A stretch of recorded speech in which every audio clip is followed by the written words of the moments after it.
రాజువై నీ రెక్కలపై మోసిదివే. నీవే నా తండ్రివై నా బాధ్యతలు భరించితివే.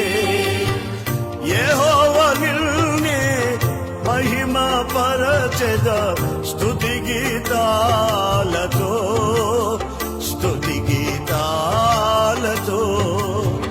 యెహోవా నిన్నే మహిమ పరచెద స్తుతి గీతాలతో స్తుతి గీతాలతో.